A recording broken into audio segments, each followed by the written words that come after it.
रहे थे। फिर क्या हो जाता है यहाँ से, इनकॉर्पोरेशन ऑफ द कंपनी, यानी किसी कंपनी को स्टार्ट करने से पहले उसके अंदर क्या होना चाहिए, एक आइडिया होना चाहिए, उसके अंदर क्या होने चाहिए, प्रमोटर्स होने चाहिए, प्रमोटर्स के बाद हमें उसको क्या करना है, सरकार के पास इनकॉर्पोरेट करना है। अब इनकॉर्पोरेट करना है तो फिर से तीनों पैरामीटर हमारे सामने आएंगे जब हम कोई भी चीज इनकॉर्पोरेट करेंगे। इनकॉर्पोरेट का सीधा सीधा मतलब होता है कई सारे बंदों को मिला के एक नई चीज बनाना, ये क्या कहलाता है, इनकॉर्पोरेशन। फिर क्या होएगा कि कंपनी लाई आएगी, कंपनी, अब कंपनी आई सर के तो आरओसी क्या बोला उससे, उनसे जाके भाई ऐसे करो अपनी कंपनी का क्या लिया हो, एक नाम सुझा दो मुझे, है ना, क्या बताओ नाम। अब जब नाम सुझाने की बारी आती है तो सबसे पहले आपको नाम ढूंढना पड़ता है। सरकार ये कहती है कि उस कंपनी का नाम सेम किसी और कंपनी जैसा नहीं होना चाहिए। दूसरी बात, उससे वो मिलता जुलता नहीं होना चाहिए, ठीक है ना। तो आपको एक नाम सुझाना पड़ता है सरकार आपको। आप बेसिकली MCA21 पोर्टल, इसको लिखो शब्द को, MCA21 पोर्टल, और मेरे लेक्चर खत्म होने के बाद आप क्या करोगे, इस वेबसाइट को गूगल पे सर्च करके ओपन करोगे। ओके, ठीक है, करोगे ना। Yes sir. हाँ, तो इनकॉर्पोरेशन के बाद हमारी कंपनी क्या होती है, बन जाती है। जब हमारी कंपनी बनती है तो कंपनी के अंदर, अब जब बात आती है कि कंपनी बन गई, कंपनी के अंदर कुछ लिखा पढ़त होती है, ठीक है ना। ओके, हम इस लिखा पढ़त को पता करते हैं कि ये कैसे कैसे है। सभी को स्क्रीन दिखाई दे रही है अच्छे ढंग से। Yes sir. ऊपर क्या शब्द लिखे हुए हैं मुझे बताएं, दो चीजें फटाफट बताएं मुझे, क्या क्या शब्द लिखे हुए हैं। MOE MOA and AOE। AOA, है ना। फाइनेंस में बहुत बार ये शब्द करो, बहुत बार सुनोगे इन शब्दों को, ये समझ लो आपकी फाइनेंशियल इन्वेस्टमेंट का क्या है, आधार है। अच्छा, हमें किन्हीं और ने भी ज्वाइन किया है ना अभी के दौरान, who is there? Shubham, okay हम ही हैं। MOA एंड AOA, ठीक है ना। ये दो चीजें बड़ी ही इंपॉर्टेंट चीजें होती हैं, ठीक है। जब भी हम कोई फाइनेंशियल इन्वेस्टमेंट करते हैं किसी कंपनी के अंदर या ढूंढते हैं या कोई कंपनी बनाते हैं, तो वहां पे ये दो नाम अक्सर आते हैं। MOA को बोला जाता है मेमोरेंडम ऑफ एसोसिएशन। क्या बताओ, क्या बोला जाता है, मेमोरेंडम ऑफ एसोसिएशन। और AOA को बोला जाता है आर्टिकल ऑफ एसोसिएशन। ओके, देसी भाषा सरल भाषा में बिल्कुल आपको बताता हूँ कि क्या होता है। जब हमारे घर होते हैं, हम घरों के घर से चलते हैं। अच्छा मुझे ये बात बताएं, घर का एक सरदार होता है ना, दादाजी हो गए, पापा जी हो गए, होते हैं ना हमारे घर में, सभी के घरों में। Yes sir. और हम क्या डिफाइन करते हैं, पापा क्या कहते हैं कि, पापा कहते हैं कि मैं बताऊंगा ये किसका घर है, वो आप बोलोगे ठीक है। अब फिर पापा बोलेंगे कि इस घर में मेरे अकॉर्डिंग ये चीजें चलेंगी, आप बोलते हो ठीक है। और मैं इस घर को बताऊंगा, इस घर में कितना कितना पैसा कहाँ कहाँ लगाना है, आप बोलते हो ठीक हो जी। और फिर पापा कहते हैं मुझे फाइनली शाम को रोटी चाहिए और घर में शांति चाहिए और सारी चीजें चाहिए, ठीक है ना। पापा ऐसे ही बोलते हैं ना, सेम ऐसे ही बोलते हैं ना सबके, या दादा होंगे घर के हेड, या जो भी घर का हेड होता है वो ऐसे ही बोलता है ना। वो डिफाइन करके फिर क्या करता है, बाहर अपना काम करने चला जाता है। अब क्या होता है, घर के अंदर कौन होते हैं, बंदे, बंदे होते हैं ना, दादी मम्मी चाची मौसी भाई बहन सब होते हैं। अब सब पापा की बात याद करते हैं, अभी पापा जी ये बता के गए थे कि घर में काम होना चाहिए। मान ले, कपड़े कौन धोएगा, कपड़े वो धोएगी, खाना कौन बनाएगा, खाना वो बनाएगा, बाहर के काम कौन करेगा, वो भैया करेगा, ठीक है ना, ठीक है ना। और भैया क्या क्या चीजें खरीद सकता है, उसको रसोई का सामान खरीदना है या नहीं खरीदना, कैसे क्या होएगा, ठीक है ना।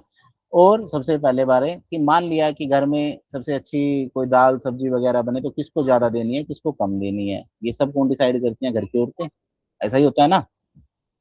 सेम वे में एक कंपनी काम करती है। कंपनी का एक मेमोरेंडम ऑफ एसोसिएशन होता है, एक आर्टिकल ऑफ एसोसिएशन होता है, दो भागों में विभाजित।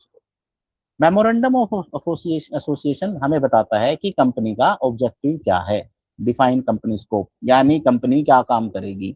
कंपनी कपड़े बनाएगी, कंपनी सिलेंडर बनाएगी, कंपनी दाल बनाएगी या फिर आटा बनाएगी या सामान बनाएगी, क्या बनाएगी, ठीक है ना। उसके क्या क्या ऑब्जेक्टिव होंगे, ऑब्जेक्टिव मतलब किस तरीके से बनाएगी, किसके लिए बनाएगी, कैसे कुछ बनाएगी। अच्छा, एक कैपिटल स्ट्रक्चर होता है, यानी कंपनी में कितना पैसा इन्वॉल्व होएगा, 2 लाख, 10 लाख, 20 लाख, 30 लाख, वो सब लिखा होता है कि ये कंपनी इतने लाख से शुरू हुई है, ठीक है ना।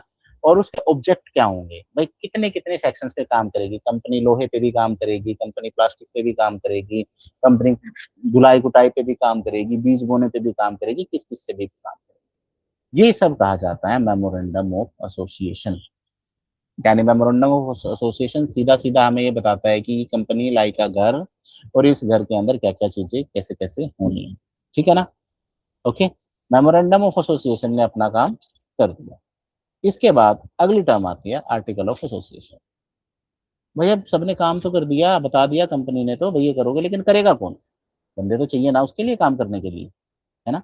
जैसे घरों में लेडीज भैया भाई बहन सब होते हैं, इसी तरीके से कंपनी के अंदर क्या होते हैं, board members, directors, share holder, employee, managing directors होते हैं ना, सारे के सारे कंपनी स्ट्रक्चर में। इन सबको कुछ पावर्स दी जाती हैं, है ना। बोर्ड मीटिंग होती है, बोर्ड मीटिंग में डिसीजन होता है कि कौन क्या काम करेगा, किस तरीके से काम करेगा। अब कंपनी ने तो पैसा बता दिया कि मेरे पास 30 लाख रुपए है, अब बोर्ड डायरेक्टर बताएंगे कि 30 लाख रुपए को कैसे यूज करना है, किस तरीके से यूज करना है। और जब कंपनी को बेनिफिट होएगा तो कंपनी का बेनिफिट फिर बोर्ड डायरेक्टर तय करेंगे। भाई जब शेयर होल्डर ने हमसे बिना मांगे पैसा दे दिया था, तो जब अब हमें जब प्रॉफिट हुआ है, उसका जो डिविडेंड फॉर्म होएगा, डिविडेंड ब्याज जैसी टर्म, मतलब प्लस लाभांश, वो डिविडेंड हम उनको कितना देंगे, ठीक है ना। तो ये सारा का सारा क्या डिसाइड होता है, ये हमारा डिसाइड होता है किसके अंदर, आर्टिकल ऑफ एसोसिएशन के अंदर, ठीक है ना। यहाँ पे बड़ा इंपॉर्टेंट है देखना। अब मैं आपसे एक क्वेश्चन पूछना चाहूंगा, छोटा सा पूछू क्वेश्चन, बिल्कुल मामूली सा, इंटरेस्टिंग सा, हम एंटरटेन करते हैं, बिल्कुल छोटा सा क्वेश्चन। अच्छा आप मुझे ये बताएं, मान लिया घर में पापा बोले कि ना भाई साइकिल आएगी, और आप कार ले जाके खड़े कर दो, तो क्या होएगा, बताओ मुझे, बताओ बताओ क्या होएगा, बताओ, एनीवन, मौसम बताओ क्या होगा। अरे बता सकते हो, फील करो, बताओ। क्या वो कार रख लेंगे, कार वापस दे दी जाएगी, वेल डन, और पिटाई होगी, वेल डन, ये शब्द भी बहुत अच्छा है।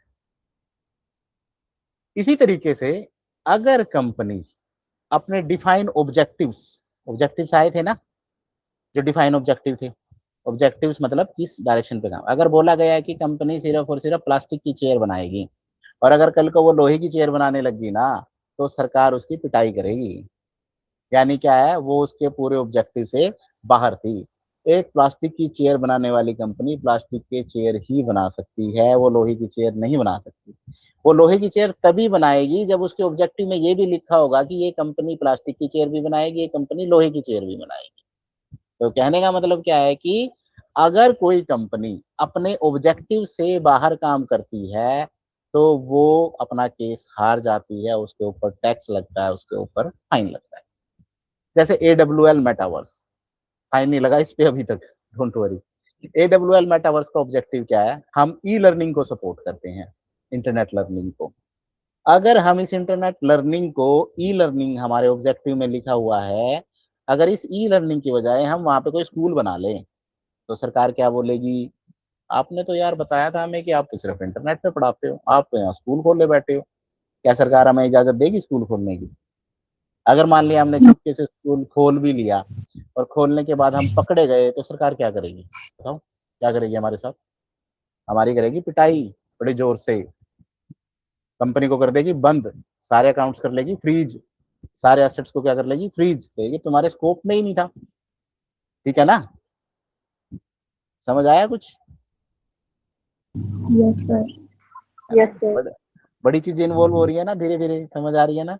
अब सोचिए अगर आपको मैं बोलूँ कि 40 रुपए लगाने हैं आपको, आपका मन हो किस में लगाने का, भाई मैं तो लगाऊंगा कि जो लोहे की चेयर बनाएगी। और आप कह रहे हो कि कंपनी दावा कर रही है कि भाई मैं लोहे की चेयर बनाती हूँ, मैं लोहे की चेयर बनाती हूँ, आप 40 रुपए मेरे पास इन्वेस्ट करो। तो आप सबसे पहले क्या जाके देखोगे, उसका जाके देखोगे उसका, बताओ। MOA, क्या देखोगे उसका? Memorandum of association.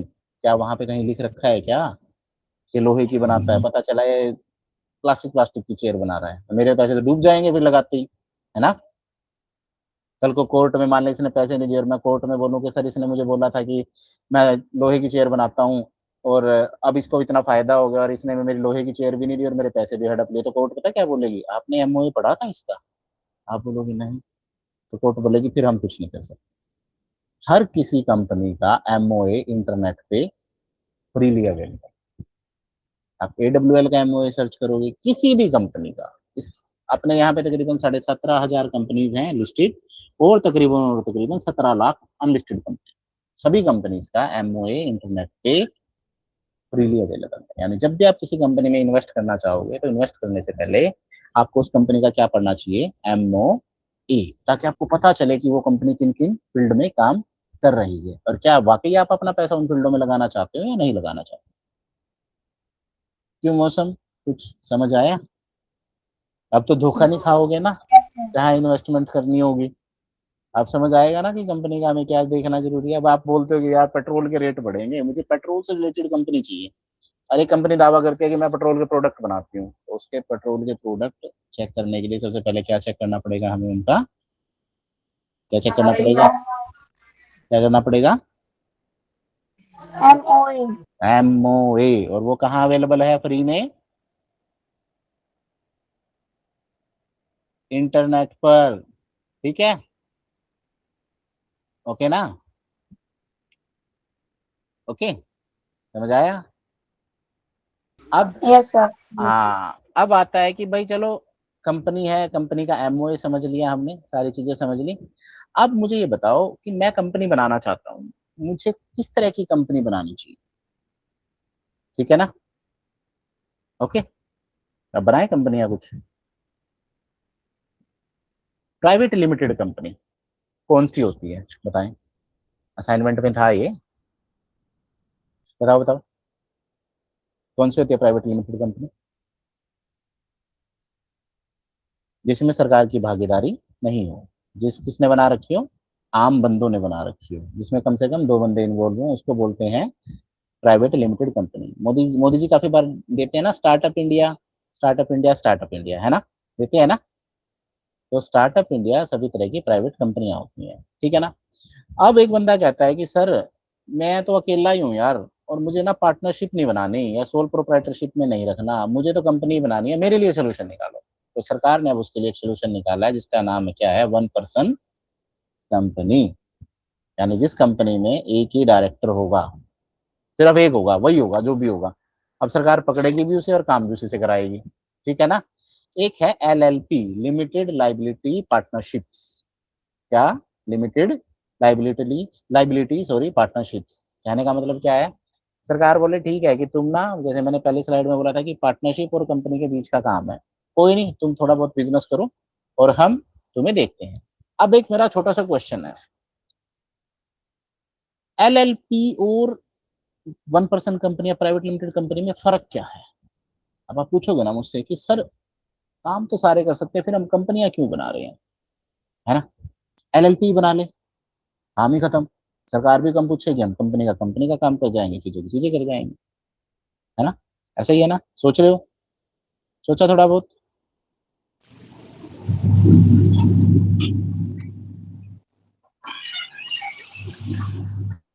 LLP में सिर्फ और सिर्फ सर्विसेज ही दे पाएंगे हम, कोई प्रोडक्ट बना नहीं पाएंगे। और अगर हमें प्रोडक्ट बनाना है तो या तो हमें 1 पर्सन कंपनी के तौर पे जाना होगा, या प्राइवेट कंपनी के तौर पे जाना होगा, या पब्लिक कंपनी जाना होगा। इसी वजह से जो सिर्फ और सिर्फ कंसल्टेंसी का काम करते हैं वहां पे आप LLP ही देखने को मिलेगा आपको। जैसे CA के ऑफिसों के आगे लिखा क्या होता है? CA एसोसिएट एंड LLP लिखा होता है बहुत सी जगह। आगे से जब भी तुम दुकानों में देखो और जहां प्राइवेट लिमिटेड लिखा है तो इसका मतलब कैसी कंपनी है वो? प्राइवेट कंपनी है। जहां LLP लिखा है तो वो किससे रिलेटेड है? सिर्फ और सिर्फ सर्विस से रिलेटेड है। और जहां प्रोप्राइटरशिप लिखा है इसका मतलब क्या है, या तो वो अकेला है या दो बंदे उसके साथ इन्वॉल्व है। समझ आएगा? समझ आएगा क्या? Yes sir. है ना जानवी? नई नई चीज पता चल रही है। Yes sir. हाँ। अब से जब आप मार्केट में जाओगे तो देखना कि कितने बोर्डों के आगे प्राइवेट लिमिटेड लिख रखा है, कितने बोर्ड्स के आगे प्रोप्राइटरशिप लिख रखा है, कितने बोर्ड्स के आगे पार्टनरशिप लिख रखा है और कितने बोर्ड्स के पास एलएलपी लिख रखा है। आप देखोगे कि जो जो भी कंपनी या सिर्फ जो भी एंटिटी सिर्फ और सिर्फ सर्विस दे रही है, वो या तो पार्टनरशिप होगी या एलएलपी होगी। प्राइवेट लिमिटेड वही होगी जो प्रोडक्ट मैन्युफैक्चर कर रही है और सर्विसेज में काम कर रही है। जैसे एडब्ल्यूएल मेटावर्स। एडब्ल्यूएल मेटावर्स क्या प्रोड्यूस कर रही है? आप कहोगे सर ये तो सर्विस ही दे रहे हो आप, है ना? क्या मैं कंसल्टेंसी दे रहा हूँ? No, we are creating online internship, यानी हमारे पास रिसोर्सेज है, हम बैठ के क्लासेस जनरेट कर रहे हैं। और क्लासेस आपको कहाँ मिलेंगी? यूट्यूब पर मिलेंगी, या सभी चीजों सभी जगह जाके मिलेंगी। ठीक है ना? ओके, नेक्स्ट स्लाइड है। 1% कंपनी के बारे में मैंने बता दिया आपको कि एक ही डायरेक्टर होता है, सब कुछ है। और जो 1% कंपनी के बारे में एक सबसे बड़ी बात मैं आपको बताना चाहता हूँ, वो देखिए, वो है ये। क्या है कि इसके अंदर एक ही डायरेक्टर और एक नॉमिनी होता है, वही शेयर होल्डर होता है। ठीक है ना? और ये क्या होता है, पूरी लीगल एंटिटी की तरह बिहेव करती है जिसकी लिमिटेड लाइबिलिटी होती है। ठीक है ना? लेकिन अगर ये पेड अप कैपिटल 50 लाख से ऊपर की इन्वेस्टमेंट करे तो ये किस में बदल जाएगी? प्राइवेट लिमिटेड में। और या फिर जिस साल में इसका टर्नओवर 2 करोड़ से ऊपर हो जाए, ये किस में बदल जाएगी? प्राइवेट लिमिटेड में। यानी सरकार ने एक सीलिंग लगा दी। ऐसी बात नहीं कि भी एक ही बंदा है और वो 10 करोड़ का बिजनेस कर दे और फायदे के फायदे उठा दे, सरकार बोले कि यार आप ऐसा क्या कर रहे हो। तो सरकार ने बोल दिया पेड अप कैपिटल। ये पेड अप कैपिटल क्या होती है? जब हम कुछ पैसे लगाकर कोई कंपनी स्टार्ट करते हैं उसको बोला जाता है पेड अप कैपिटल। लिखो इस शब्द को, पेड अप कैपिटल, पीयूसी। बहुत बार आएगा ये फाइनेंस में, पीयूसी।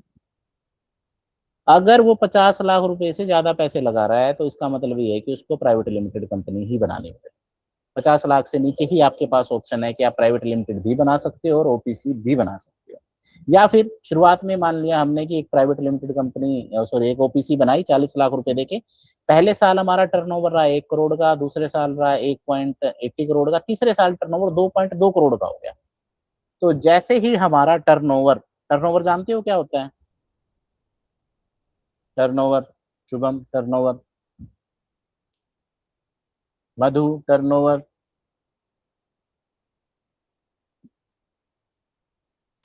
सर सेल्स होती हैं। सिर्फ सेल्स?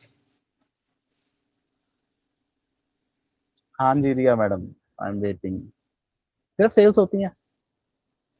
नहीं, जैसे मतलब टर्नओवर सेल्स को ही कहते हैं।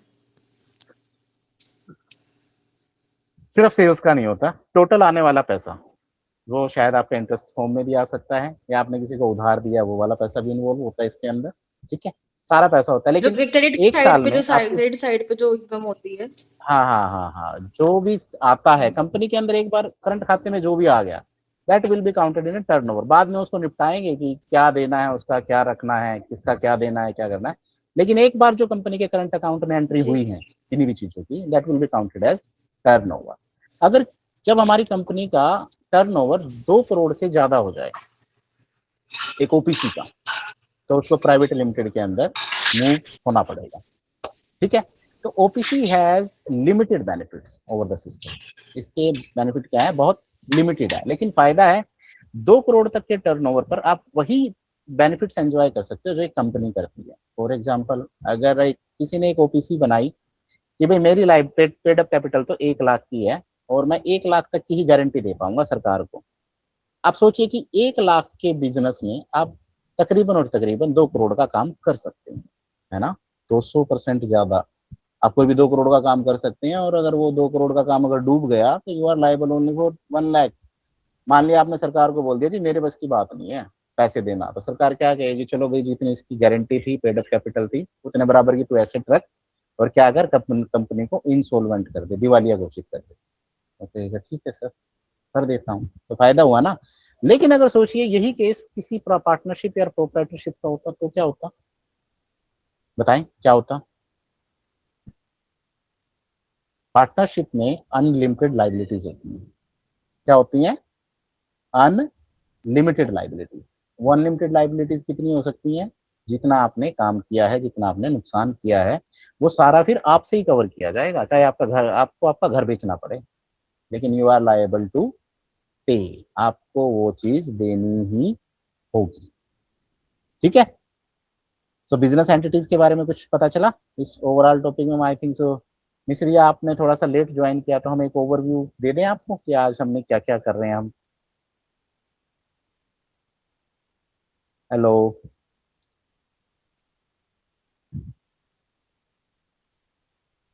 हेलो प्रिया जी। हाँ जी सर।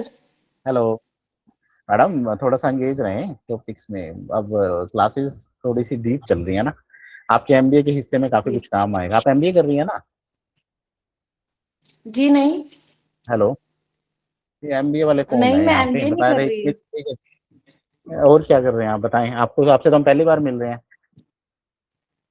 नहीं, मैं एमकॉम कर रही हूँ और side by side CA finalist हूँ। Very good madam, very good. आप तो बहुत अच्छे हैं, आप तो बस पहुंच चुके हैं। आपने तो आर्टिकलशिप पूरी कर ली होगी आपकी। हाँ जी, आर्टिकलशिप हो चुकी है। आप मैडम फिर हमसे पहले क्यों नहीं मिले? आप ऑनलाइन में क्यों आ रहे हो? आपका तो बहुत काम था हमें। आप तो ऑब्वियसली इन सारी चीजों से परे हो। नहीं, मैंने बात की थी एडब्ल्यू मेटावर्स में कि अगर मुझे कोई जॉब अपॉर्चुनिटी मिल जाए वर्क फ्रॉम होम की, वर्क सो फ्रॉम होम तो दैट। नहीं है मैडम। हाँ हाँ, आपको बाद में हम दे सकते हैं, लेकिन अब AWL एक्चुअल में डील नहीं करता फाइनेंस से रिलेटेड। हम डील करते हैं सिर्फ पॉलिसीज फॉर्मेशन में, तो वहाँ पे हमारा अकाउंट्स का काम थोड़ा कम रहता है। हम सिर्फ डिजाइन करते ओके। हैं। हाँ, आरओसी फाइलिंग वाइलिंग का आप जाके कहीं कर सकते हैं, लेकिन नो हम्म। डाउट, चलो आप आए हो तो बहुत अच्छी बात है। उसके बाद हमारे पास आता है कि प्राइवेट लिमिटेड। तो बेसिकली जो प्राइवेट लिमिटेड फर्म्स हैं, प्राइवेट लिमिटेड फर्म्स हमारे आसपास होती हैं, तो इसकी मिनिमम कुछ कंडीशंस होती हैं। जैसे क्या कि मिनिमम 2 डायरेक्टर्स होने चाहिए, और मैक्सिमम कितने मेंबर हो सकते हैं? 200 मेंबर हो सकते हैं। शेयर्स होते हैं। शेयर होल्डर एक सबसे बड़ा टॉपिक है हमारा इस पूरे मैटर में। शेयर होल्डर कौन कौन होता है? क्या can anybody will explain to me? भैया मैडम आप ही बताएं, चलिए फिर, शेयर होल्डर कौन होते हैं? शेयर होल्डर्स बेसिकली ओनर्स होते हैं कंपनी के, जो इक्विटी शेयर होल्डर्स बेसिक होते हैं। इक्विटी शेयर फाउंडेशन के लिए होल्डर्स दे आर दो। The owners of the company. Equity share holders, ठीक है मैडम। जो अदर अदर जी। कुछ, कुछ और शेयर होल्डर्स के बारे में बात थोड़ा सर सा और। डायरेक्टर्स भी हो सकते हैं वो कंपनी के। वो तो होते ही है मैडम, डायरेक्टर्स तो हो सकते हैं, वो तो डायरेक्टर्स तो हो भी सकते हैं, नहीं भी हो सकते हैं, उसमें कोई ज्यादा बड़ी बात नहीं होती, वो तो हाँ प्रमोटर्स जी। मेल होते हैं। शेयर होल्डर के बारे में आपको मैं 2-3 चीजें बड़ी इंपॉर्टेंट बताता हूँ, आपके सीए में बड़े काम आएंगे केस सोल्व करने के अंदर। शेयर होल्डर्स का एक वोटिंग राइट होता है, ठीक है ना। कुछ शेयर होल्डर्स हम्म। ऐसे होते हैं जो हैविंग इक्वल वोटिंग राइट्स, मतलब जहां पर वो इक्वल वोट दे सकते हैं डिसीजंस के अंदर, बोर्ड मीटिंग के अंदर, ठीक है ना। सेकंड होता है जी। With no voting rights. Third होता है विद लिमिटेड वोटिंग राइट्स या पार्शियल वोटिंग राइट्स। अब इनके वोटिंग राइट के अकॉर्डिंग ही बोर्ड मीटिंग्स में इनकी एंट्री तय होती है और इनकी देनदारियां तय होती है, ठीक है। तो ये शेयर होल्डर्स के बारे में एक एक्स्ट्रा इन्फॉर्मेशन है कि हमें जब भी कोई राइट्स या कोई डिसीजन या कोई डिविडेंड पे करना है, तो सबसे पहले प्रायोरिटी किनकी रहेगी? जिनके वोटिंग राइट्स है। सेकंड पार्शियल वोटिंग राइट्स के। थर्ड कौन सा होता है? विद नो वोटिंग राइट्स के। विद नो वोटिंग राइट्स तो मैं पूछना चाहूंगा, कौन कौन से शेयर होल्डर हैं? कभी आप बने हो विद नो वोटिंग राइट के शेयर होल्डर? आप इन्वेस्टमेंट नहीं करते सर। हैं? किसी ने आईपीओ वगैरह में पैसा वैसा लगाया है? कुछ छोटा मोटी चीजें हाँ, करी हैं लगाया कभी? है, लगाया है। अलॉट नहीं हुआ जब बट किसी आइंदा का भी। किसी का अलॉट नहीं हुआ, लेकिन अगर अलॉट हो जाता है तो क्या उसको उस कंपनी के वोटिंग राइट देते हैं? जब आप उसके पूरे उसको आईपीओ के पूरे ब्राउचर को पढ़ते हो जो आपको दिया जाता है, उसमें स्ट्रेट फॉरवर्ड लिखा होता है कि ये अलॉटमेंट मिलने से आप कंपनी के share holders with voting right हो गए या नहीं हो गए, विद लिमिटेड वोटिंग राइट्स हो गए। इसी नाम पे उसकी पूरी की पूरी क्रेडिबिलिटी डिफाइन होती है। जैसे रिलायंस हमेशा शो करता है कि रिलायंस हमेशा लिमिटेड वोटिंग राइट्स के साथ आता है। अब ये वोटिंग राइट्स दिए क्यों जाते हैं, ये एक बड़ा इशू है। अब मुझे एक बात बताएं, रिलायंस जैसे इतनी बड़ी फाउंडेशन है, अगर उसकी कैपिटल हम देखें तो वहां तो बहुत सारे शेयर होल्डर्स हैं, है ना। और उनको हर हाँ दिन जी, कोई ना कोई मीटिंग करनी होती है ना। अगर इस डेली तरीके से बेसिस उन्हें पे मीटिंग करनी एजीएम है, मीटिंग हाँ, चलती रहती है। हाँ, वो मैडम डेली बेसिस पे एजीएम नहीं होती, वो एक साल में एक ही बार होती है। ईजीएम्स बोल रही हूँ, सॉरी, हाँ, ईजीएम्स ईजीएम्स तो EG एनुअली होगी, ईजीएम्स तो हाँ, एक्स्ट्रा ऑर्डिनरी एक्स्ट्रा हो जनरल जाते हैं, एक्स्ट्रा मीटिंग। मीटिंग। तो उसमें क्या होता है मैडम कि ना बहुत सारे वोटिंग राइट्स जब हम दे देंगे तो हमें सबको बुलाना पड़ेगा, सभी के पास फिर हमें एजेंडा भेजना पड़ेगा, सभी की वोटिंग रिकॉर्ड करनी पड़ेंगी और फाइनली उनका शेयर रेशो बहुत कम होता है। तो लेकिन क्या होता है, कंपनी कंप्लाइंस फिर क्या हो जाते हैं, बढ़ जाते हैं। तो कंपनी उन कंप्लाइंस को कम करने के लिए with no voting rights and with limited voting rights अपने शेयर डिस्ट्रीब्यूट करें। ओके, ठीक है। ओके सर, जी। शेयर होल्डर के बारे में कुछ नई सी बातें थोड़ी बहुत आई। हाँ हाँ हाँ हाँ, हाँ जी। ठीक है। अब शेयर होल्डर्स को एक ऑप्शन मिलता है, सॉरी, प्राइवेट लिमिटेड कंपनीज एक ऑप्शन इशू करती हैं हमेशा सभी को। अच्छा, आप बताएं कि आप जब कोई स्टार्टअप करेंगे, अब मैं थोड़े से जानवी और की तरफ भी मूव करता हूँ भैया जी। तो अच्छा, एक बात बताएं, जब सबसे अच्छा कोई बंदा काम करता है किसी कंपनी में, आपने बहुत बार सुना होगा कि ना उसको कंपनी के शेयर मिल जाते हैं। ESOPs, employ stock ESOP, option plan. हाँ, employ stock option plans exchange में मिलते हैं। ये क्या होते हैं, अब मैं बताऊं बच्चों। तुम चाहते हो कि तुम लाइट से किसी कंपनी के साथ स्टार्टिंग से काम करते हो, स्टार्टिंग से काम करने के बाद तुम्हें समझ आया कि कंपनी को समझ आया कि इस बंदे ने हमारे लिए बहुत ज्यादा काम किया, आज तक सबसे अच्छा काम किया, सबसे अच्छा परफॉर्म किया है। और बोर्ड मीटिंग में चीज डिसाइड होती है कि चलो भाई ऐसा करते हैं कि ना इस बंदे को कंपनी का क्या बना लेते हैं, हिस्सेदार बना लेते हैं। यानी वो सैलरी तो उठाएगा, उसके बाद कंपनी जो प्रॉफिट कर रही होगी, प्रॉफिट का शेयर भी किसको मिलेगा, उस इंसान को मिलेगा। इसकी एक प्रोसेस होती है, एक प्रक्रिया होती है, इसको ई शॉप्स कहते हैं। ठीक है ना। तो सभी लिखो ई शॉप, और ये हमारा असाइनमेंट रहेगा आज का। ई शॉप कैसे दिया जाता है, जानवी, मौसम, शुभम, नोट डाउन करो भाई सारी की सारी चीजें। ठीक है। लिमिटेड लाइबिलिटी पार्टनरशिप्स, इसके अंदर भी हमारी 3 कंडीशंस होती हैं। अच्छा, जैसे कि मैंने बताया था एलएलपी के बारे में, आप सीए कर रहे हैं मैडम, तो एक कुछ लाइंस बताता हूँ। अभी 2 मिनट पहले मैं एक जी, चीज कह के उठा था कि एलएलपी बस वही ओपन कर सकते हैं जो सिर्फ और सिर्फ क्या दे रहे हो, सर्विसेज। क्या दे रहे हो, सर्विस, सर्विसेज। सर्विसेज किसी दे तरह रहे की हैं। प्रोडक्शन नहीं हो रही है वहां पे कोई प्रोडक्ट नहीं बन रहा है, हम उस चीज को एलएलपी बना सकते हैं। ठीक है ना। हम्म, एलएलपी बेसिकली छोटे बिजनेसेस के लिए होती है, जैसे हमारी सीए फर्म्स होगी, डिजाइन स्टूडियो हो सीए गया, फॉर्म मोस्ट एलएलपी होते हैं। सीए ही बनते हैं। और भी बहुत सारी होती हैं। आईटी सर्विसेज होगी, आईटी सर्विसेज वाली काफी फर्म्स आपको कंसल्टेंसी वाली एलएलपी बनेगी। एलएलपी। हाँ, एलएलपी के अंदर एक एग्रीमेंट होता है। देखिए, एलएलपी और कंपनी के बीच का जो सबसे मेन डिफरेंस है, वो डिफरेंस आता है इसके अंदर, एग्रीमेंट के अंदर। ठीक है। कंपनीज के अंदर डायरेक्टर्स होते हैं, डायरेक्टर्स इसमें भी होते हैं, लेकिन डायरेक्टर्स को अपना हिस्सा मिलना, शेयर होल्डर्स का डिविडेंड जाना, सब कुछ जाना, वो एक प्रोसेस के तहत होता है। लेकिन एलएलपी में ऐसा नहीं है। एलएलपी में एक एग्रीमेंट होता है, और एग्रीमेंट क्या कहता है, एग्रीमेंट कहता है कि अगर भाई प्रॉफिट हुआ तो 10% तेरा, 20% मेरा, 50%, दैट्स ऑल। और एग्रीमेंट के अकॉर्डिंग ही हर मेंबर का, एक सबसे बड़ा डिफरेंस बताऊंगा एलएलपी और कंपनी के बीच, जो अक्सर सीए में तो बहुत ज्यादा आता है, अब मुझे सीए का तो पता नहीं, लेकिन कंपनी कंप्लायंसेस में बहुत ज्यादा इशू आता है, working and liability, work liabilities. कहने का मतलब यह है कि कंपनी में तो एग्जीक्यूटिव डायरेक्टर भी होता है और स्लीपिंग डायरेक्टर भी होता है। एक बंदा आएगा, सिर्फ पैसे लगाएगा, कुछ काम नहीं करेगा, अपना पैसा लेगा और चला जाएगा। ठीक है ना। स्लीपिंग डायरेक्टर्स तो कुछ नहीं करते, या नॉन एग्जीक्यूटिव मेंबर्स जो कुछ नहीं करते, सिर्फ आते हैं, वोटिंग वोटिंग करी, चाय पानी पिया और चले गए। ठीक है। एलएलपी में ऐसा नहीं है।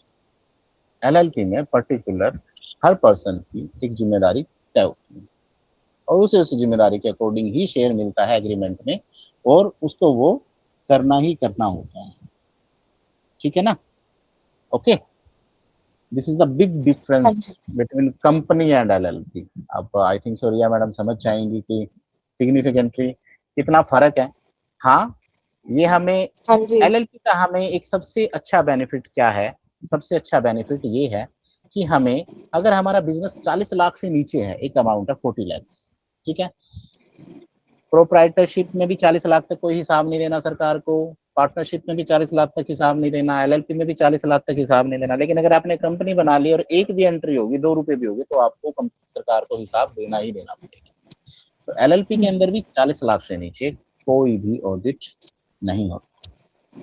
ठीक है, अच्छी बात है, नहीं होता, वरना ऑडिट वाले जब सीए बैठते हैं ना तो वो सारी एंट्रियों को इनवैलिड बता देते हैं, ये भी नहीं है। जब सीए से डर क्यों लगता है बताएंगे आप सब, मैं पूछना चाहूंगा। सर कम समझ में आवे। कम समझ आता है भाई, फाइनेंस है, थोड़ा धीरे धीरे आएगा समझ, पढ़ना पड़ता है शुरू में, है ना। अब इतना समझ आया। अच्छा, सबसे पहले इस पूरे टॉपिक में आज की स्लाइड का बस एक ही क्रक्स में जानना चाहूंगा, अगर आपको आपका पैसा कहीं इन्वेस्ट करना है तो आप कहाँ इन्वेस्ट करना चाहोगे, किस तरह की फर्म में करना चाहोगे? आपके मन में क्या है कि कोई भी क्या कंपनी क्या बिजनेस करती है? बताओ शुभम, बताओ बताओ बताओ। आज की बड़ी प्रैक्टिकल क्लास है, मेरी क्लासेस में लर्निंग प्रैक्टिकल रहेंगी सारी की सारी। बताओ। सोना महंगा चल रहा है, क्या महंगा चल रहा है? तुझे कहाँ प्रॉफिट लग रहा है बताओ मुझे, कहाँ कहाँ प्रॉफिट लग रहा है आपको? सोचो सोचो सोचो, यूथ हो यार इंडिया के, सोचना जायज है, सोचो। शेयर वगैरह में सोच रहे हैं थोड़ा। शेयर, मैं वही तो वही पूछने की कोशिश कर रहा हूँ, शेयर में भी किस तरह का शेयर? शेयर तो सारे ही शेयर है, बता शेयर कौन सा, फिर मैं कुछ सजेस्ट करूंगा तुझे। किस तरह की कंपनी? आईटी वाली, बैंक वाली, पेट्रोलियम प्रोडक्ट्स वाली, जूते बनाने वाली, कपड़े बनाने वाली, किस तरह की कंपनी? जियो, रिलायंस वगैरह या फिर गोल्ड वगैरह में। गोल्ड वगैरह में, ठीक है। गोल्ड वाली कंपनियां फिनटेक कंपनियां होती हैं, ठीक है ना। गोल्ड हमेशा डील करता है ईटीएफ में, ये बैंक करते हैं लेनदारी गोल्ड की, या कुछ बड़ी बड़ी कंपनी जब कल्याण ज्वेलर्स हो गए, पीपी ज्वेलर्स हो गए। तो जब भी तू गोल्ड की बात कर रहा है और शेयर में इन्वेस्ट करना चाह रहा है तो तू पीपी ज्वेलर्स या कल्याण ज्वेलर्स जो लिस्टेड फर्म्स हैं वो चेक करियो नेट पे जाके। उस नेट पे जाके ना तू उनका, करेंगे सर। हाँ हाँ हाँ, ये सीखने सीखने की बात है। उसके बाद ना उसका एमओए सर्च करना है। क्या सर्च करना है? एमओए। एमओए। वहां एमओए के अंदर एक कॉलम होगा जिसके अंदर लिखा होगा ऑब्जेक्टिव्स और स्कोप, ठीक है। उस ऑब्जेक्टिव और स्कोप को जब तू पढ़ेगा ना तुझे ये समझ आएगा कि ये कंपनी काम कर क्या रही है। ये सिर्फ गहने बनाती है, अब तूने गोल्ड गोल्ड में कर दिया, अब गोल्ड का मतलब तो गहने बनाना भी होता है और सोना खरीदना भी होता है। तो किस तरह की फर्म में इन्वेस्ट करना चाहेगा, जो सोना खरीद रही है या गहने बना रही है या दोनों काम कर रही है? ये जो पूरी डेफिनेशन है ना, ये पूरी डेफिनेशन उस कंपनी की एमओए में होगी। अगर जितना अच्छे से हम एमओए को पढ़ेंगे हमारा पैसा और हमारा विजन उतना ही राइट होगा, ठीक है ना। तो जब भी शेयर शेयर में लिखा होता है सबसे पहले कि अपने रिस्क पे इन्वेस्ट करें, लिखा होता है ना, शेयर में 90% नुकसान ही होता है। अब मैं मेरा एक एग्जांपल देता हूँ, कोरोना के अंदर क्या हुआ। मैं मध्य प्रदेश था भिलाई में, तो कोरोना लगा तो मैं हरियाणा में आ गया, अब घर आया, सॉरी मेरे जींद में। तो घर आने के बाद मुझे लगा कि उस दिन ना मैं रास्ते में आ रहा था तो मुझे ये लगा कि जैसे कोरोना लगा है तो टिश्यू पेपर्स और नैपकिन्स की बड़ी डिमांड बढ़ेगी एकदम, जो अल्कोहल वाले होंगे, ठीक है ना। तो मैं रास्ते में आते आते सोच रहा था, घर पहुंचा टाइटनेस हुई पड़ी थी, तो मैं सोचा कि ना किसी ऐसी कंपनी में इन्वेस्ट करता हूँ जो सिर्फ क्या बना रही होगी, पेपर से रिलेटेड काम कर रही होगी। और मैंने क्या किया, मास्क वगैरह। हाँ मास्क वगैरह, उसमें सब में पेपर्स इन्वॉल्व होते हैं, जहाँ पे पॉलीफाइबर या पेपर इन्वॉल्व होता है, कागज, ठीक है। तो मैंने क्या किया कि मैंने सर्च करा और सर्च करके मैंने एक कंपनी निकाली, ट्राइडेंट। आपने सुना है नाम ट्राइडेंट? मैंने उसका एमओए पढ़ा उस टाइम में, सन 2020 की बात है। 2020 में उसका एक शेयर था 3 रुपए 25 पैसे का, उसका डिप आया हुआ था। लेकिन उस कंपनी के एमओए में लिख रखा था कि हमारे पास जंगल है और हम वुड कटिंग करते हैं, हम प्लाईबोर्ड बनाते हैं और मेडिकल पेपर प्रोवाइड करते हैं। तो मुझे वहां से एक शब्द मिल के सुना, मेडिकल पेपर्स, जो मेडिकल इक्विपमेंट में होने वाले पेपर है, थोड़े मोटे जीएसएम के होते हैं, थोड़े से वो होते हैं अल्कोहल में जो डिप हो जाए थोड़ी देर के लिए, और क्या होते हैं वो डिफ्यूजेबल होते हैं। तो मैंने क्या किया, मैंने, मेरे पास 3 लाख रुपए पड़े थे, मैंने सारे के सारे उसमें लगा। और मुझे वहां से शेयर मिले तकरीबन लाख एक, और मैंने उनको सोच कितने पे बेचा, 2-2.5 साल के बाद जैसे ही कोरोना ओवर होता है वो शेयर लगातार चढ़ रहा और वो शेयर पहुंचा 52 रुपीज का, मैंने सारे बेच दिए। दुनिया ने तो नुकसान भी उठाया। बट क्या होता है कि शेयर मार्केट में जब आप डील कर रहे होते हो तो शेयर मार्केट में डीलिंग में आपको बहुत लॉन्ग विजन में सोचना होता है। पहली तो बात यह है कि शेयर मार्केट की इन्वेस्टमेंट हमेशा ऐसे इन्वेस्टमेंट होती है जो प्रॉब्लम बेस्ड होती है। आपको समझना पड़ेगा कि रियल टाइम में प्रॉब्लम क्या चल रही है और कैसे। अभी रिसेंट टाइम का एक एग्जांपल बताता हूँ। E20 ethanol petrol, ethanol mixing blending petrol आ रहा है ना बहुत ज्यादा, और ये E100 तक जाएगा। सोचिए कि एथेनॉल बनाने वाली कंपनियां कितनी होंगी, आप चेक करो उनके प्राइस क्या चल रहे हैं, आप वहां इन्वेस्टमेंट करो, would be a better option. अगले 1 साल तक तो ये बूम पे जाएगा, 2 साल 3 साल, तो अगले 2-3 साल में क्या होएगा, इन्वेस्टमेंट आपकी बढ़ेगी बढ़ेगी। जब आपको लगे कि हाँ अब एग्जिट टाइम आ गया है। हाँ, लेकिन शेयर मार्केट के अंदर एक लाइन बड़ी ध्यान देने की है, वो है एग्जिट टाइम। लालच नहीं पालना है, एक आपको दिमाग में सेट करना है कि अगर ये इतने का आया तो मैं इसको बेच दूंगा, इसको रखूंगा नहीं, ठीक है ना। वरना लालच एक बार ऊपर जाता है। वो ट्राइडेंट जो 52 गया था ना, आज वापस 12 पे भी आया हुआ है, 12-14 पे। तो एग्जिट टाइम होता है एक मैच्योर का, एक शेयर का, ठीक है ना शुभम। मेरी मेरी कुछ इन्वेस्टमेंट क्लासेस होती हैं बाद में, मतलब एडवांस कोर्सेज में हम कराते हैं जब इन्वेस्टमेंट के बारे में सिखाते हैं, वहां पे आप आगे ज्वाइन करना, आपको बहुत अच्छे से शेयर मार्केट सिखाई जाएगी, ठीक है। ओके, आना चाहोगे? ठीक है, तो चलिए हम नेक्स्ट पे हम चलते हैं। हमारा नेक्स्ट टॉपिक है स्ट्रेटेजिक कंपैरिजन। हम अब कंपैरिजन फील्ड में है कि क्या क्या है, वही प्राइवेट लिमिटेड के बारे में, वही 2-3 चीजें, और एलएलपी के बारे में और ओपीसी के बारे में। जैसे फंडिंग एक्सेस, किसी भी कंपनी को जब हम कोई भी हम चीजें बनाते हैं तो उसको 5 पैरामीटर्स पर ही हम अलाइन करते हैं। सबसे पहले फंड, पैसा कैसे रेज करेंगे। सेकंड कंप्लाइंस, कंप्लाइंस मतलब सरकार को कितने कागजों के बारे में बताना है। गवर्नेंस मतलब उसके अंदर की जो गवर्नेंस है, जिसको हम राज के मतलब जैसे उसको हम डिजाइन कर रहे हैं और जो प्रोसेस हो रही है वो कौन कंट्रोल कर रहा है। तीसरा टैक्स, सबसे इंपॉर्टेंट, इस पे रिया मैडम बैठी है, सबसे मेन हिस्सा सरकार जो हमें इजाजत देती है और जहाँ से हमारी सबसे ज्यादा चीजें निकालती है, टैक्स की। टैक्स कैसे कैसा लगेगा। और उसके बाद है आइडियल आइडियल ट्रीटमेंट, या किस किस के लिए वो आइडियल है। तो हम ओपीसी के बारे में ये करते हैं, क्योंकि ओपीसी प्राइवेट लिमिटेड और एलएलपी, मैंने डिफरेंस आपको बताया था ना, एक में 50 लाख, एक में 40 लाख, उससे ऊपर वो क्या है, प्राइवेट लिमिटेड। तो सीधी सीधी सी बात है कि टैक्स स्ट्रक्चर बदलेंगे, कहीं पे हमें आज़ादी मिलेगी तो टैक्स स्ट्रक्चर भी बदलेंगे। और बस रिवेन्यू, सरकार इतनी पागल तो नहीं है कि आपको ओपीसी रहने देगी। एक वक्त के बाद जब आप क्रॉस कर जाते हो उस प्रॉफिट को या टर्नओवर को, तो आपको प्राइवेट लिमिटेड में आना ही पड़ता है। तो यही है कि ओपीसी सेल्फ फंडेड होती है, प्राइवेट लिमिटेड में हम इक्विटी, इक्विटी मतलब हिस्सेदारी, प्रमोटर्स आते हैं हमारे पास। वीसी मतलब वेंचर कैपिटल, बाहर से लोन लेते हैं। एंजल्स फंड, जैसे परियां नहीं आती हैं, वो बोलेगा भाई कोई परी आ गई, परी ने, तो इसी तरीके से कुछ बंदे आते हैं जो सिर्फ फंड फंड दे के जाते हैं, ठीक है ना।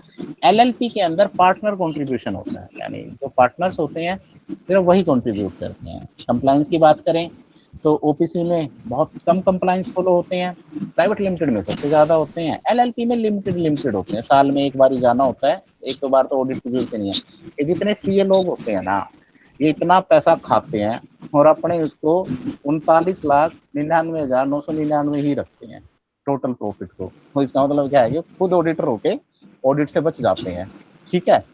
अब गवर्नेंस की बात आती है, ओपीसी में एक ही बंदा होता है तो होली सोली वही रिस्पॉन्सिबल होता है अपनी पूरी प्रोसेस के लिए। कंपनी के अंदर बोर्ड मेंबर शेयर होल्डर होते हैं, उनके पूछे बिना कोई भी डिसीजन मेक नहीं होता। और एलएलपी के अंदर पार्टनर्स इन्वॉल्व होते हैं, जो पार्टनर डिसाइड करेंगे वही काम करेंगे। अब टैक्स ट्रीटमेंट की बात आती है, सबसे इंपॉर्टेंट चैप्टर है भैया।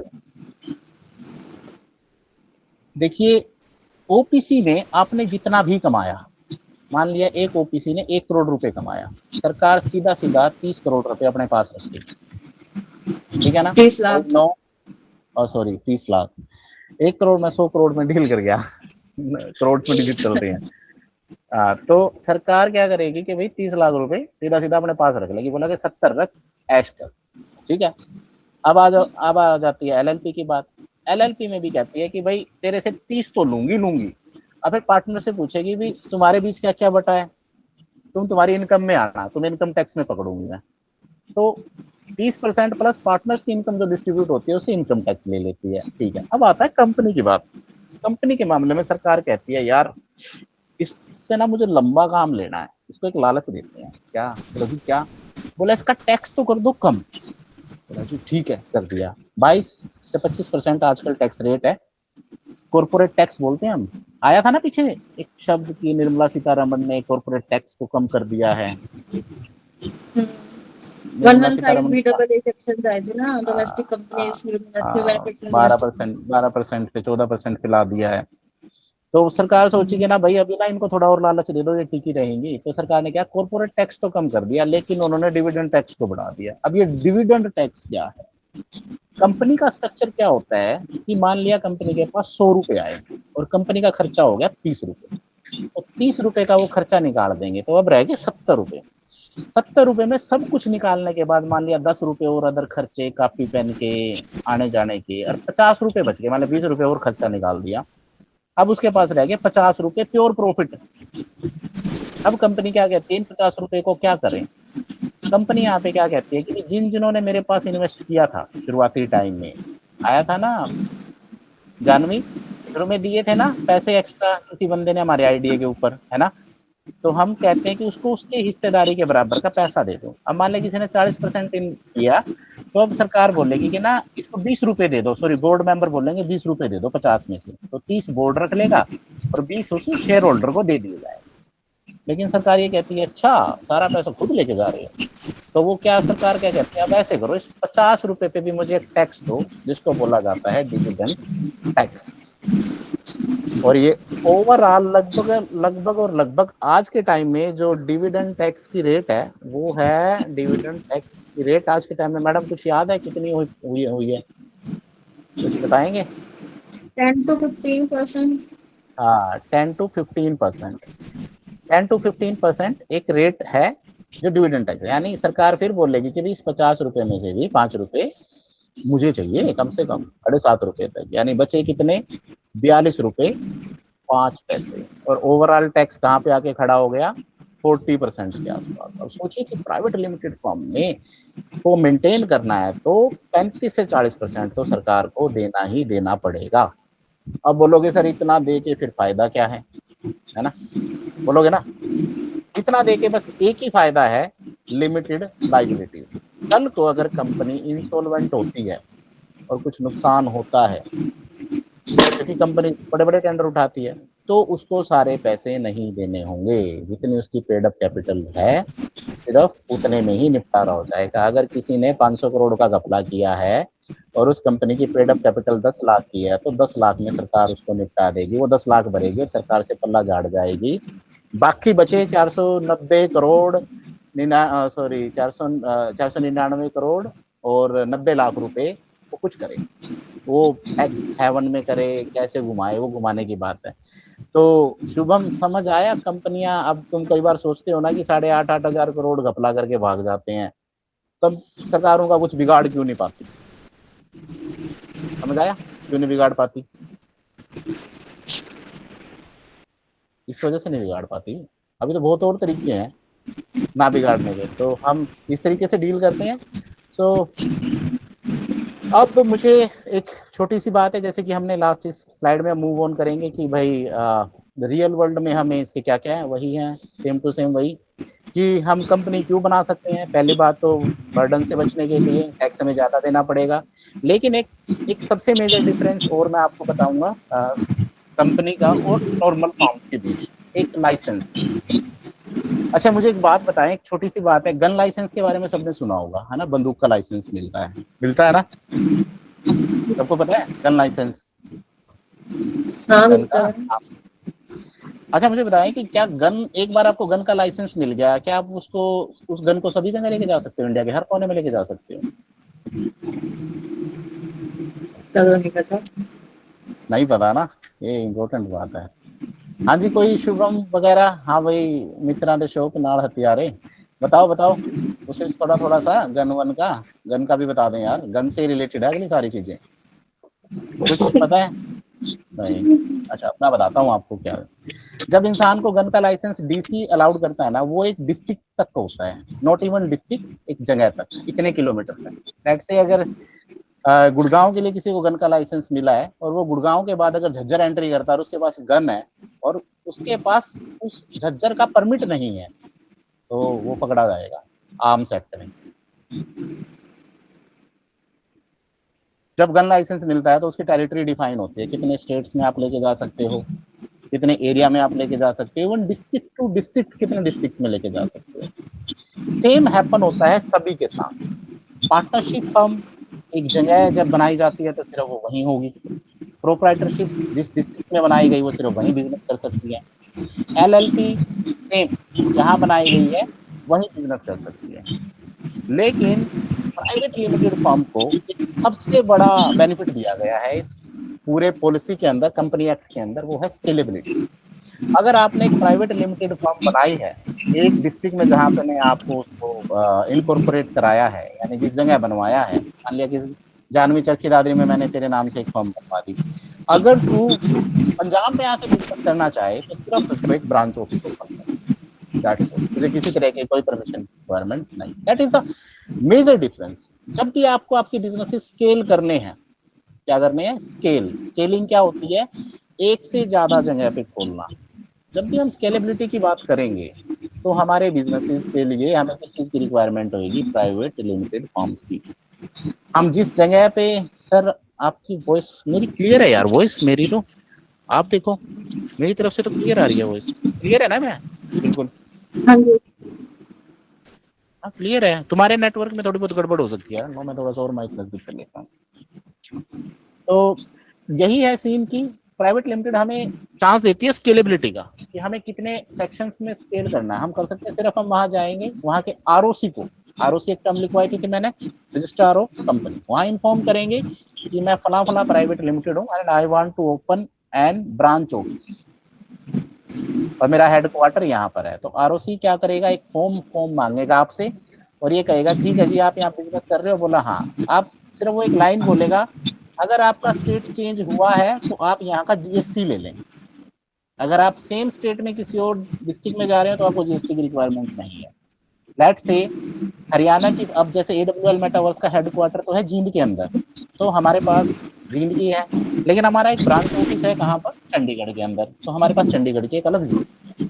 तो हम यहाँ पर आए, हमने सिर्फ एक इन्फॉर्म किया उसको और हमने यहाँ की सिर्फ जीएसटी के लिए अप्लाई किया, तो हमें वो सारी प्रोसेस दोहरानी नहीं पड़ी। लेकिन अगर मेरी पार्टनरशिप होती तो मुझे चंडीगढ़ के लिए अलग पार्टनरशिप बनानी पड़ती, जींद के लिए अलग पार्टनरशिप बनानी पड़ती, दिल्ली में जाता तो अलग पार्टनरशिप। इसी वजह से जिसको ऑल ओवर इंडिया काम करना है उसको प्राइवेट लिमिटेड फर्म ही बनानी पड़ेगी।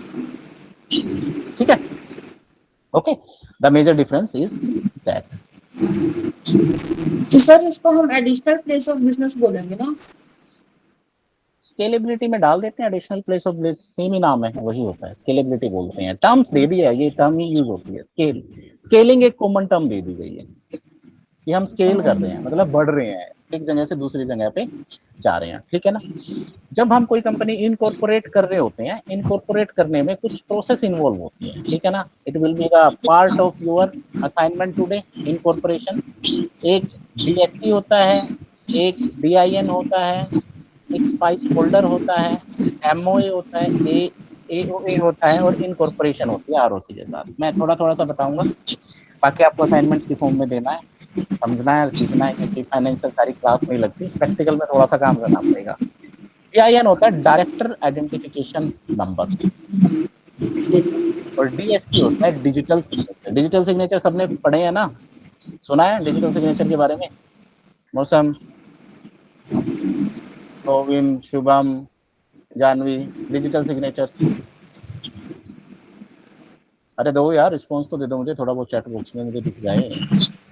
डिजिटल सिग्नेचर्स सर एक बंदा क्या? के असाइनमेंट, मतलब एक स्टूडेंट के असाइनमेंट, अगर दूसरा स्टूडेंट ने भी सेम पीडीएफ अगर सबमिट करवा दी, ठीक है, आपको मतलब मैं आपको वो करता हूँ, मतलब ध्यान दिला रहा हूँ कि अगर एक स्टूडेंट है दूसरे स्टूडेंट की पीडीएफ भी हाथ से लिखना है। मुझे बहुत एक्सपीरियंस है, मैं समझ लूंगा ये कॉपी है या नहीं है भाई। 15 साल हो गए मुझे लिखते हुए, ठीक है, डोंट वरी एट ऑल, वो टेंशन मेरी है, वो आपकी नहीं। आप बस लिख के दो मुझे, काम करके दो, मैं अपने आप लिख लूंगा, ठीक है। एक होता आपके है पास भेज दें तो आप आपकी आपकी आवाज बिल्कुल क्लियर नहीं आ रही। मैंने इसी वजह से, एक्चुअल में हमारी और जो इंटर्नशिप क्लासेस चल रही हैं उसमें बल्कि असाइनमेंट सबमिट कराने की लिमिट है कि आपको इतने बजे तक लिमिट ही कराना है। मैंने इसी वजह से मैं 2-2 3-3 दिन आपको दे रहा हूँ कि आई नो वेरी वेल कि आप फाइनेंस में आ रहे हो, कुछ बीए के स्टूडेंट है, कुछ बीसीए है, एमकॉम भी हैं।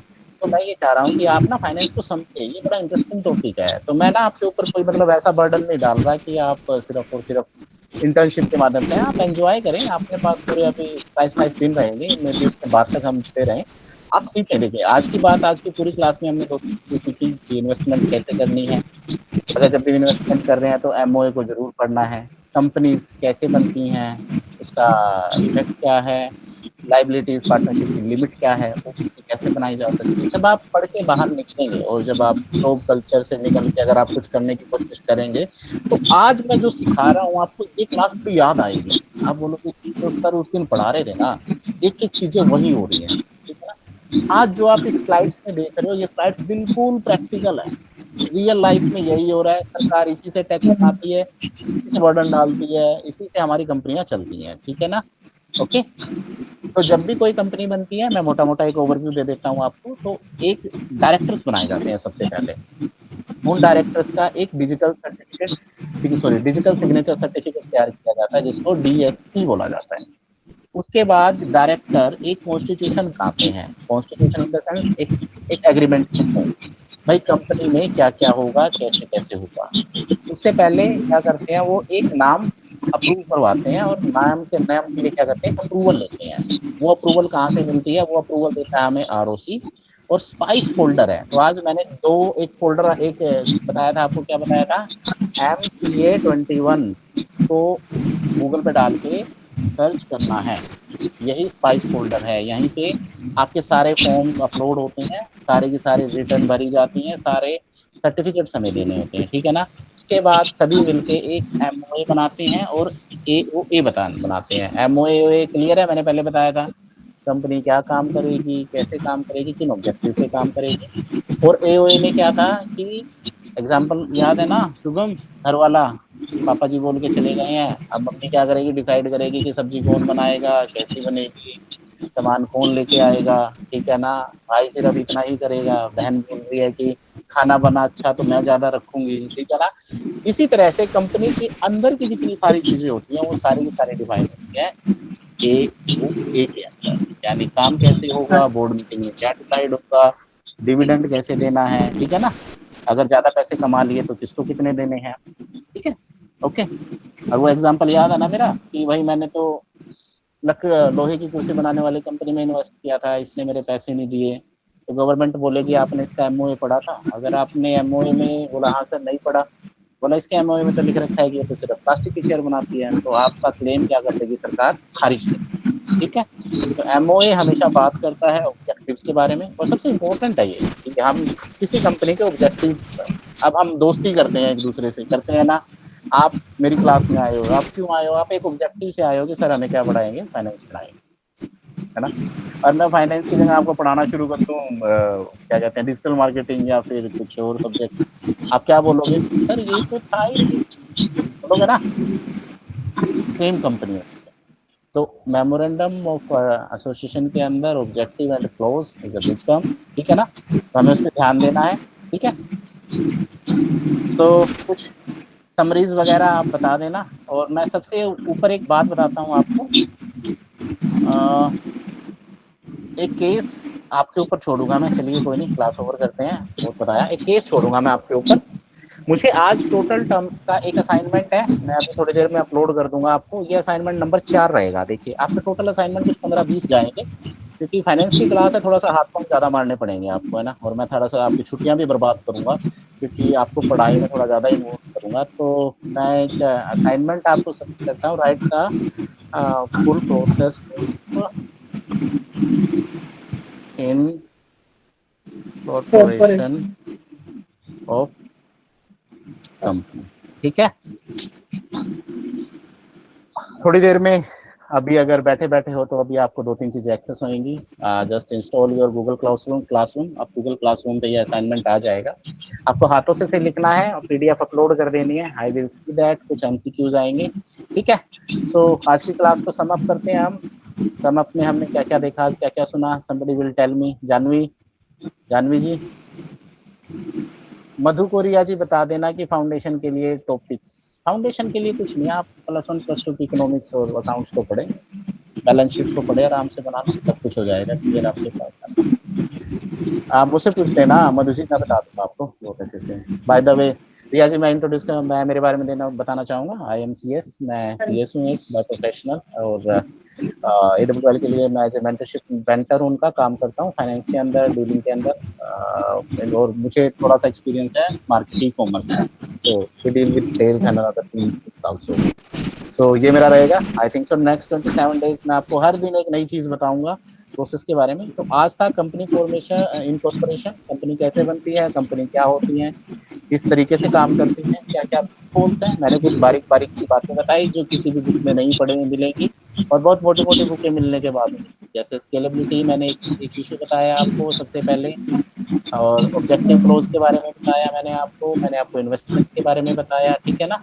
ये बड़ी मोटी किताब मिलने के बाद आज आप सब करेक्ट सुन रहे हो, इसके लिए बहुत सारे पैसे देने पड़ते हैं यार, आपको फ्री में मिल रही है सारी चीजें, थैंक्स टू AWL, ठीक है। ठीक है। मैं भी पढ़ी रही हूँ तो, अपनी टैक्सी का। पढ़ना स्टिल मैं भी शायद कुछ पढ़ रहा था, FCRA पढ़ रहा था मैं, फॉरेन कंट्रीब्यूशन रेगुलेशन एक्ट, शायद कोई टर्म्स आई हुई है। हाँ, हम हमारी इस पूरे टर्म में FCRA भी आएगा, फाइनेंशियल इन्वेस्टमेंट में, वो भी आपको पढ़ाया जाएगा। मिनिमम सी बात कि हम फॉरेन से कितना पैसा मंगा सकते हैं, हम कितना पैसा भेज सकते हैं, क्या क्या तरीके होते हैं, कैपिटल अकाउंट क्या होता है, वहाँ का करंट अकाउंट क्या होता है, दोनों अलग अलग अकाउंट्स हैं। जैसे इंडिया में करंट अकाउंट कंपनी का होता है, वहाँ करंट अकाउंट किसी और चीज का होता है, कैपिटल अकाउंट अलग टर्म्स आ जाते हैं, ठीक है बच्चों। कोई बात नहीं, आप धीरे धीरे मूव ऑन करो, फाइनेंस इतना इजी नहीं है, तभी CA को 10-10 साल लग जाते हैं, CA CSO को बनने में। और होप सो सर यूट्यूब पे क्लास कब आएगी यार, मैंने आज ना रिकॉर्डिंग थोड़ी लेट करी, लेकिन मैंने कवर किया उस पूरी रिकॉर्डिंग को, और मैं रिकॉर्डिंग फिनिश कर रहा हूँ। मैं कोशिश करूंगा कि अगले एक्चुअल में क्या होता है कि जब क्लास रिकॉर्डिंग पे जाती है तो गूगल हमें तकरीबन 3 घंटे बाद ये रिकॉर्डेड क्लासेस वापस भेजता है गूगल क्लासरूम पर। तो इवनिंग तक मैं कोशिश करूंगा कि आपकी क्लासेस को अपलोड कर दिया जाए, ठीक है ना। फाइनेंशियल इन्वेस्टमेंट की स्पेशल क्लासेस रहेंगी मेरी, आप प्लेलिस्ट है वहाँ पे, आप अभी तक चैनल को सब्सक्राइब कर लो, कोई नहीं, वहाँ पे आपको सारी प्लेलिस्ट और नोट्स जो आज के हैं वो आपको अभी डिलीवर कर देता हूँ मैं, गूगल क्लासरूम पर ही आ रहे हैं आपके पास, ठीक है। Okay, so any more questions, किसी का कोई क्वेश्चन वगैरह हो तो कैन शेयर विद मी यार, आप मेरे साथ शेयर कर सकते हैं एज ए फ्रेंड, आप ट्रीट करें मुझे, कोई बात नहीं, नोट एज ए, बताएं। सब लिंक्डइन पे है। हाँ लिंक्डइन पे लिंक्डइन पे हूँ, तो बट मैं इतना ज्यादा एक्टिव नहीं हूँ, है मेरी प्रोफाइल ना लिंक्डइन पे, मैं हूँ, आप जा सकते हैं, देख सकते हैं मुझे, नो प्रॉब्लम। स्ट्रीम मैं आपको कुछ भेज रहा हूँ अभी, आप गूगल क्लासरूम आपको ओपन कर लेना, आपको मैं कुछ असाइनमेंट शेयर कर रहा हूँ, असाइनमेंट 1 एक क्विज और कंसेप्ट ऑफ, ठीक है, मैंने अभी शेयर किया है आपको गूगल क्लासरूम के ऊपर। सर ये असाइनमेंट्स ठीक है हैंडरिटन गाइस, रहेंगे? यस मैडम, आप ChatGPT का उपयोग मत करना, मैं पकड़ लूंगा 1 सेकंड में। अरे हैंडरिटन का पूछ रही हूँ, हाथ से लिखने पड़ेंगे सर? हैंड रिटन ही हाथ से लिखने पड़ेंगे, तो आप ही के लिए, आप ही के तो बल्कि सिलेबस के अंदर काफी काम आएंगे सभी बच्चों के आपस में, कोई दिक्कत नहीं है ना इसमें, बिल्कुल सब अच्छे से काम आता है बिल्कुल, ठीक है। So I will share the assignments and everything on the group also, ठीक है। एक फॉर्म आ रहा है, गूगल फॉर्म आ रहा है अभी आपके पास, आप वो फिलअप करें, आपके असाइनमेंट ग्रुप का है, और क्लासरूम पे आपको काम आता रहेगा। कोई भी प्रॉब्लम हो तो मेरा फोन नंबर ऑन है, किसी को कुछ हेल्प चाहिए, कोई चीज समझ नहीं आ रही है तो जरूरी नहीं है कि आप कभी मुझे कॉल कर सकते हो, और मैं तैयार रहूंगा बताने के लिए, ठीक है। नाइट में 9 PM तक, 9:30 तक, उसके बाद में।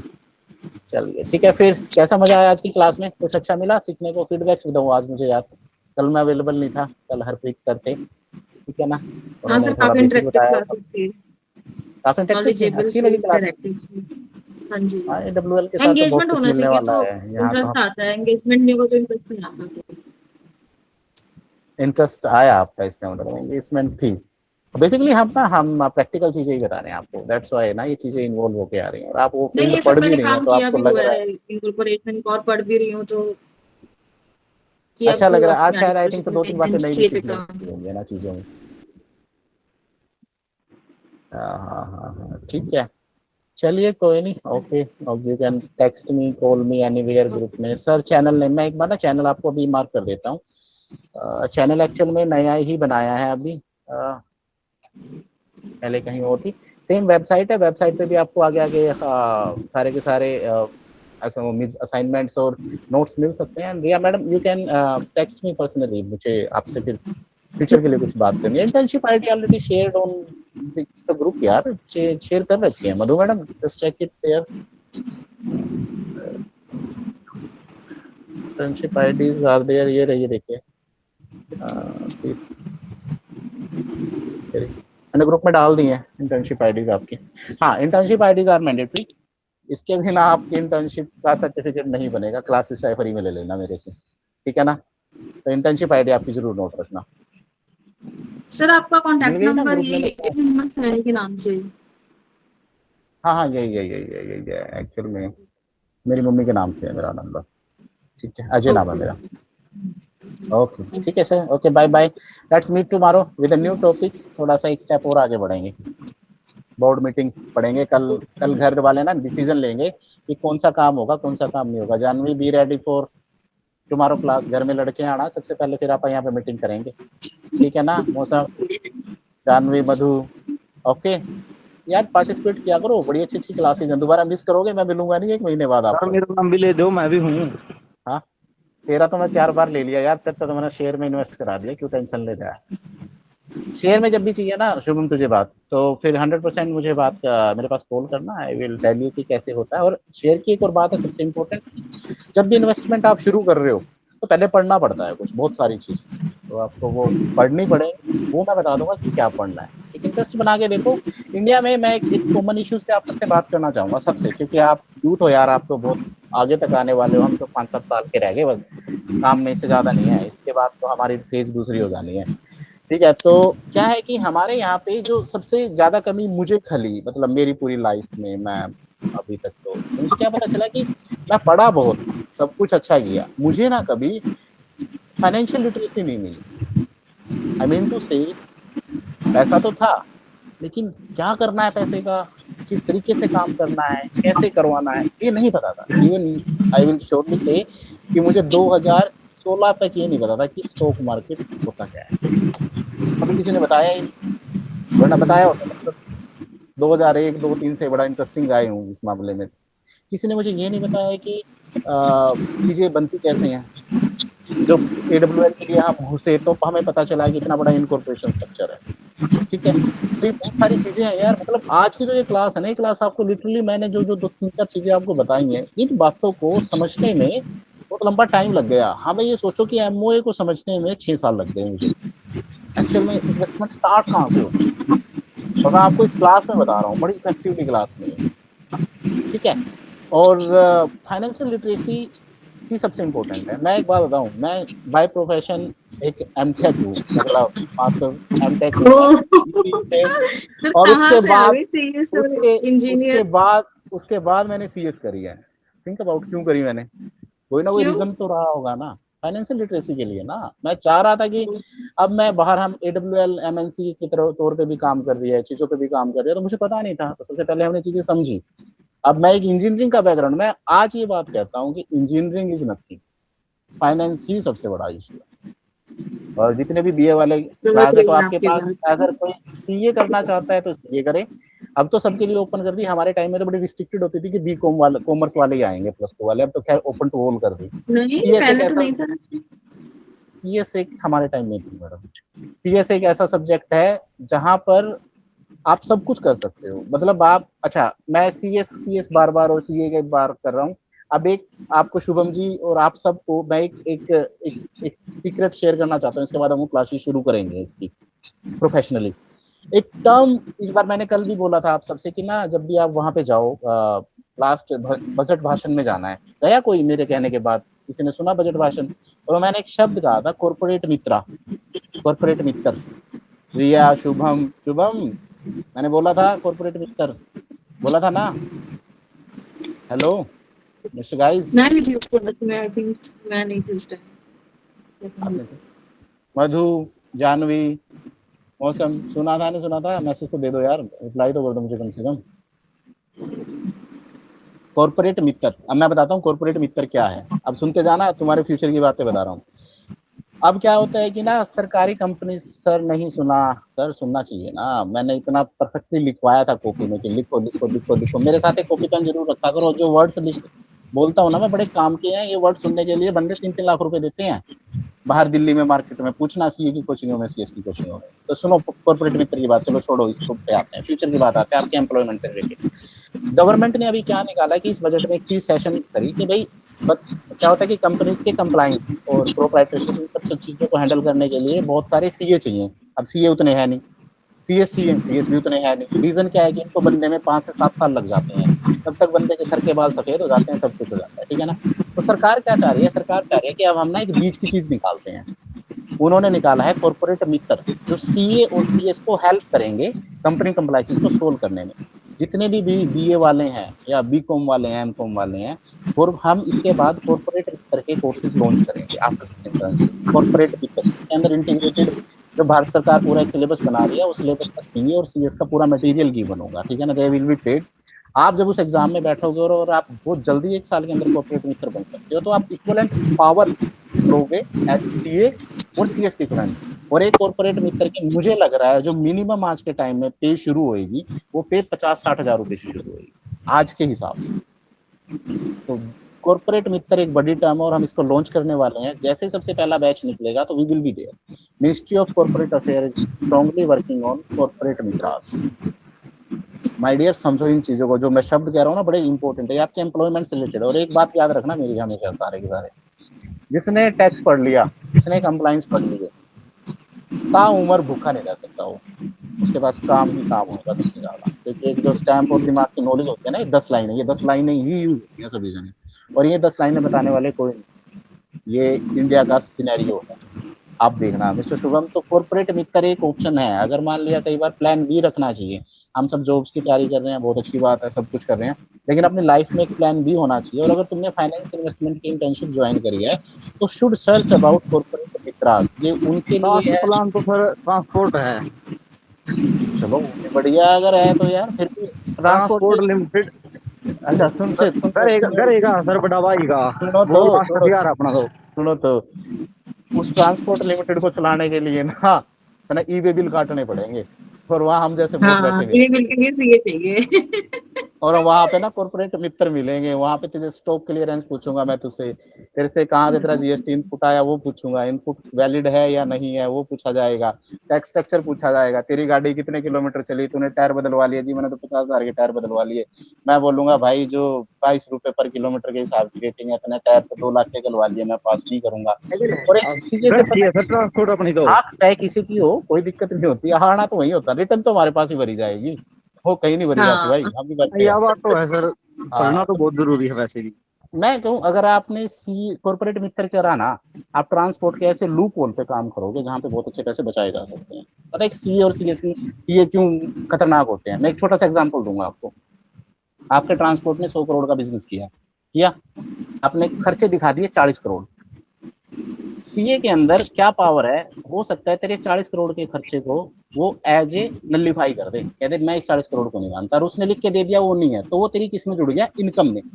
अब तुझे टैक्स देना पड़ गया उल्टा 30 करोड़।